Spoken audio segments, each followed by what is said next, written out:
Some of you have seen graphing linear equations before. It's the y equals mx plus b.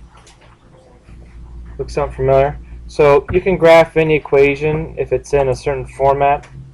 Let's say y equals 2x minus 3. Okay? And just with those two numbers, the 2 and the negative 3, that lets us know how steep the line is, where does the line start, okay? Just with those two numbers alone. And in general, if you ever want to predict when is something going to happen, you need to know two things. Where is it starting from, and where is it going, and how fast is it going, right? So that's what these two numbers stand for. The negative 3 is like the starting point. That's where it's starting. And the 2, that's like the speed, the rate, the slope is called in algebra, but it could be a rate of 2 miles per hour or 200 miles per hour. It could stand for a lot of things. So this format, which is y equals, you say mx plus b, okay, tells us everything we need to know about any particular line. You can see when it's positive, it's going up. When it's negative, it's going down. But you see how it's pivot here because the starting point is the same. It's staying at 1. Okay. So that number makes a big difference. Is there a big difference between a positive and a negative slope? Yes. Speed? Yeah. I like to use the word rate instead of slope because rate is like, you can think of cars or planes or whatever. And speeding up and slowing down are opposites of each other. So a positive and negative are opposites of each other, right? So you have to think of it that way because the number one mistake we're going to come across is forgetting negatives. What if I changed the starting point? All right. You can see how the starting point is going up and down the y-axis, 0, negative 5. Okay. So where it crosses the y-axis, which we consider the starting point, can change as well.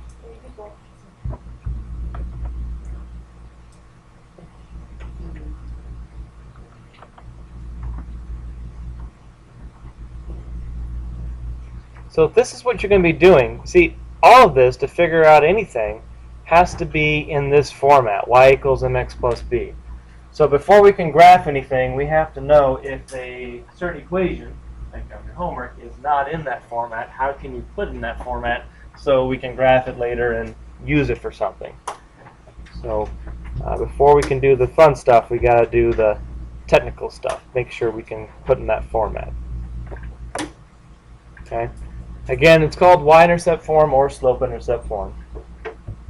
And today we're going to be focusing more on just putting the format. Again, the number, the coefficient of the variable is called the slope, and the constant is called the y-intercept. That's not too important right now because we're not graphing it. It's more going to be about putting it in the correct form so we know how to graph it later on. Okay. Again, y equals mx plus b is the general form we use.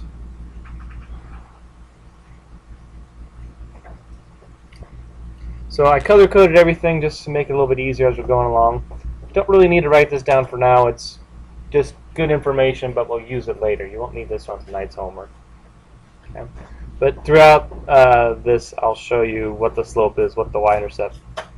In general, you can say the coefficient is always the slope, the constant is always the y-intercept, no matter what order they're in. Okay, so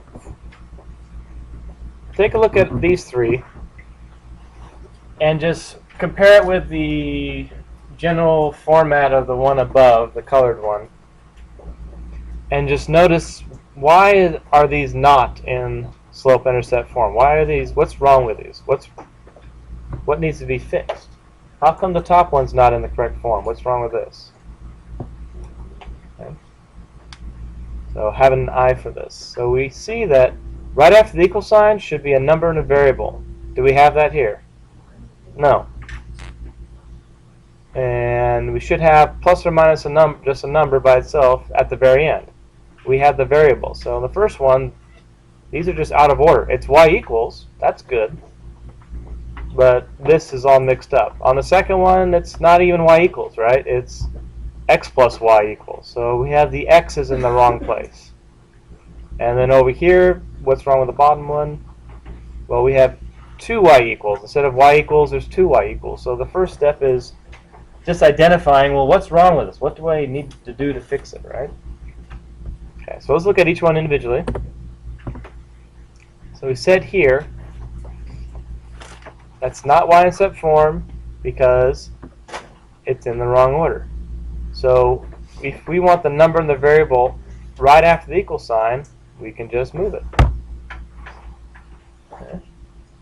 And put it after the equal sign. Notice how I brought the minus sign with. So some look at this and say it's 3 minus 2x. That's true, but if you say, what are the terms here? We'd say, oh, there's a 3 and there's a negative 2x. Those are the two terms. So when you move it around, make sure you take the negative with. You see how there's no sign here? Well, a 3 is the same as positive 3, so you put in the positive sign. Okay. Not bad, right? So this is the simplest case where it's already y equals. You just have to jumble around the right-hand side to make sure the coefficient and the variable are right after the equal sign, and then the constant. The number without a variable is a constant, remember? Okay. All right, let's now it's half the equation because it's slope-intercept or y-intercept form.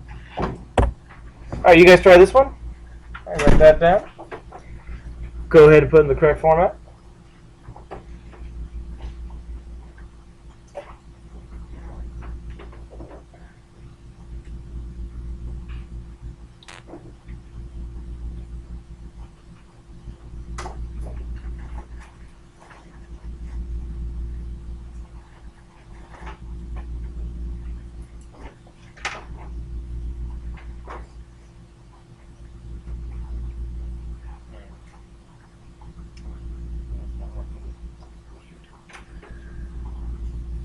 All right, so just like before, what did you get? Did you get 4x minus 5?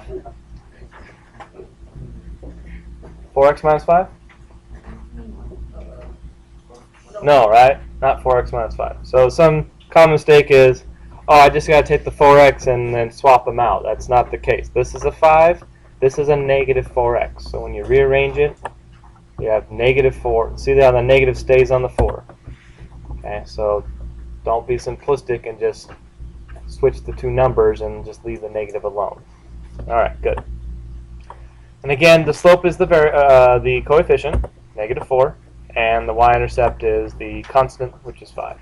You don't have to write that down for tonight's homework, but just pointing it out. All right, same thing here. Bring down the negative 1. All right, so second one we said, what happens if it's not y equals, right? What happens then? Now let's look at this using the colors. Okay, we should go orange, green, blue, right? Orange, y equals, then the green, then the blue. Right now we have green, orange, blue.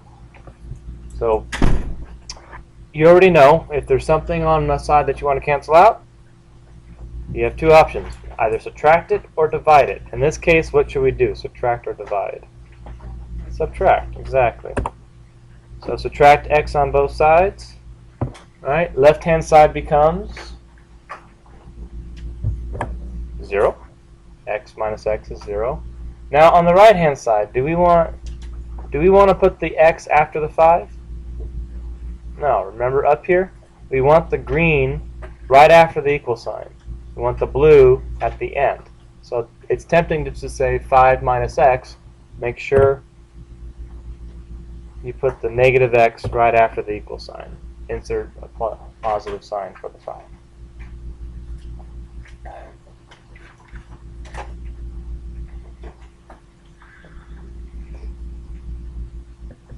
All right. And the coefficient here is negative 1, and the y-intercept is 5. We'll talk more about that later. All right, you guys try this one.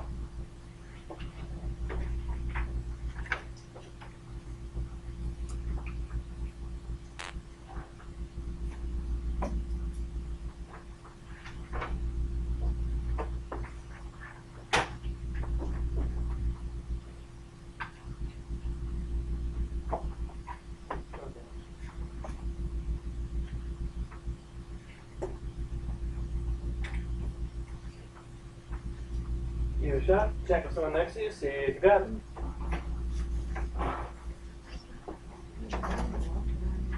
Remember, don't be satisfied just if you're close, because one negative can change the graph all the way. So be absolutely precise.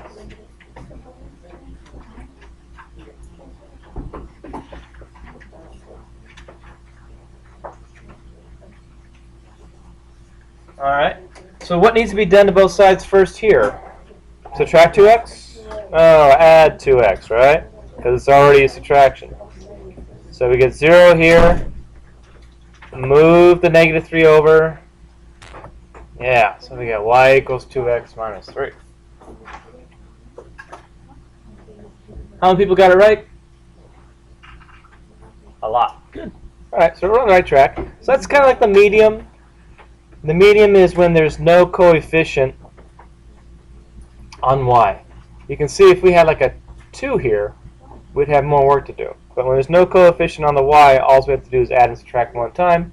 At one step, it's kind of the middle. Okay. Now, let's look at when you have to do all of it. So just watch this one. This time you can see there is a 2. So I still have to do the same first step. I got a negative x, so add x to both sides. 0 on the left, gone. Move that x in after the equal sign. Okay. However, is this in the correct form? No, right? Because it's 2y, not y. So keep going. Divide both sides by 2. Left-hand side equals 1y, good.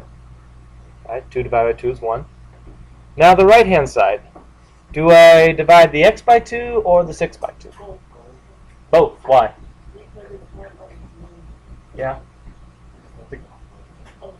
They're both over 2. And what property allows you to do, tells you to do that, actually? Okay. So, believe it or not, this, what if I told you to do this? You would multiply by 2. It's the distributive property. Only this is distributive property for multiplication. Here you have to do distributive property with addition. So when you divide both sides by 2, you really have to divide everything by 2. Not just the 6, not just the x. You don't have a choice just like multiplication. You always multiply everything by 2. So we divide everything by 2. Alright. So 6 over 2 equals 3. Notice how I put the 1 in there because x is the same as 1x. And it's pretty close, except we usually want the variable after the coefficient, not have them all mixed up together. So one more little tiny detail is get the x and the coefficient separate. Always put the x after. Okay. So we have y equals 1/2 x plus 3. All right. So from beginning to end, first I think you want to have a plan before you start. I see here's my y I'm trying to get by itself. And it's the same thing you did last night with the formulas. You had to get a certain variable by itself. That's why we're doing these together. First we had to add x to both sides to cancel out the negative x, and then divide both sides by 2 to cancel out the multiplying by 2. So as far as how we solve, it's the same thing. We have to figure out our plan ahead of time. Okay, add x to both sides. And little things like this, make sure the variable's right after the equal sign. Okay, we're not done. Got to divide both sides by 2. And dividing both sides means dividing everything by 2. And then simplify and separate the coefficient and variable. Okay, you guys try this. And we'll warn you ahead of time, the number one mistake it has to do with negatives. Everybody's going to look at this and know I need to subtract x on both sides. I need to divide by this on both sides. Be careful with all the negatives. Okay? When you subtract both sides, you'll have a negative. You've got a negative coefficient. That will create problems if you're not neat or just don't show all the steps.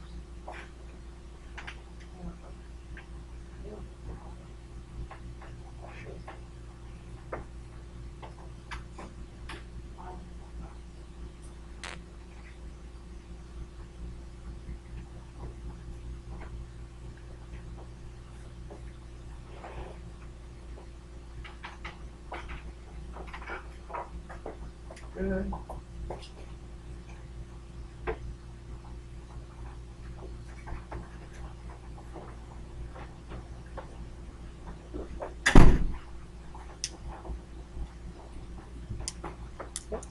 So see, most of you have started by subtracting x on both sides. That's good. So you should have negative 2y, not 2y, but negative 2y equals negative x plus 2, yeah? Okay. And no, we're not done here, because we have a negative 2y, not y. Then you did what? Divide by negative 2, good. On the left-hand side, it equals y, 1y. Negative 2 divided by negative 2 is 1. So we have 1y. The right-hand side, let's see here. So we have 2 over negative 2, which is negative 1. Don't do plus a negative, just do minus 1. Okay.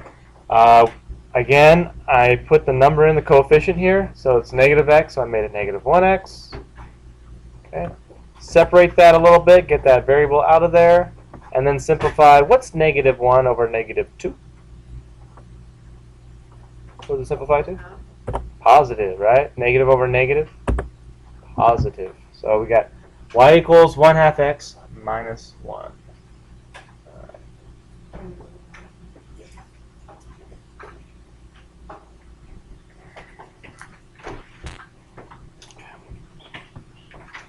Alright, so that's... Do we need to do one more, or we think we're good? That's as hard as it gets. How about this? How about I hand out the homework and we can start a few of those together? And that will be good. All in the name of being able to graph later. So we have to do this so we can plug things in and our graphs and equations come out right. Alright.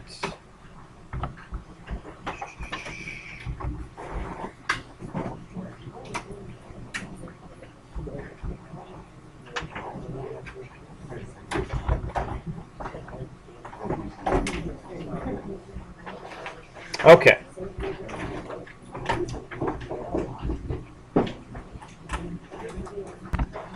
Alright, a few details. Let's just practice a few. So start off with this number 1. On here. So we know we need to start off this way.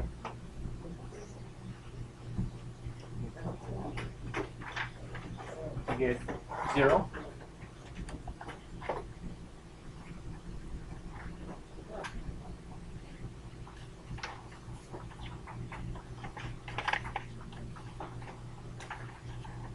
And then when you cancel it out, we'll have y equals, remember to put this right after the equal sign, so it's negative 2x.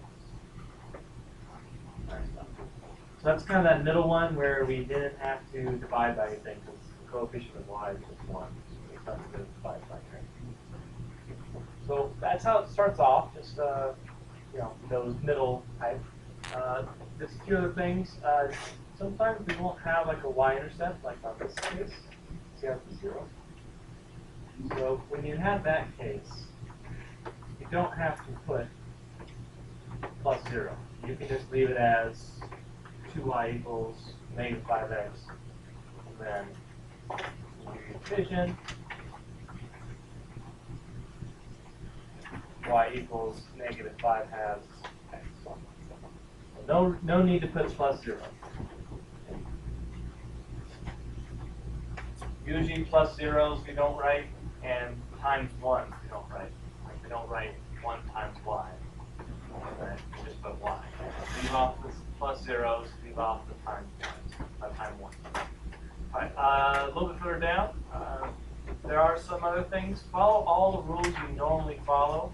So for instance here, if you have this, we'll end up subtracting x on both sides. 0. 6y equals negative.